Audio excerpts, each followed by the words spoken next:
à votre amour-propre, à plein de choses comme ça.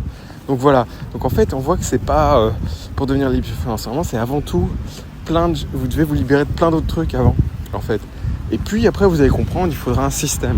Économiser, ça sera que 10%, ça va plutôt être d'augmenter ses revenus et même de vivre mieux que ce que vous vivez maintenant, enfin de votre situation actuelle. Je dirais qu'il faut plutôt un système pour par exemple au moins neutraliser, si pas évidemment faire croître son capital.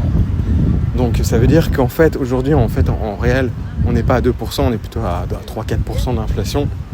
Et là les banques centrales vont réimprimer. Donc en fait il faut au moins faire du 4%. C'est-à-dire si vous mettez de côté, on a fait un petit calcul là, voilà, au lieu de dépenser 500 € de nourriture, vous dépensez 1005. Ça c'est pas beaucoup 10 000. Il faut au moins mettre 50 000 de côté par an, même plutôt 200 000. Et puis là c'est bon, là en quelques années voilà, vous serez libre financièrement.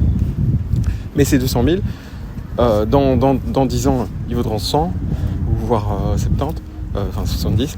Et puis dans 100 ans ils vaudront 5 000, 7 000.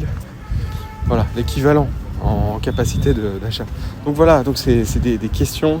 Est-ce que vous achetez de l'or, de l'immobilier, du bitcoin, j'en sais rien, mais voilà, il vous faut une réflexion sur un système qui vous protège de l'inflation au minimum et qui fait croître, avec une diversification. Et ça, on en parlera dans d'autres vocaux que je vais faire. Et je vous dis à bientôt. C'était Anthony, n'hésitez pas à liker, à commenter.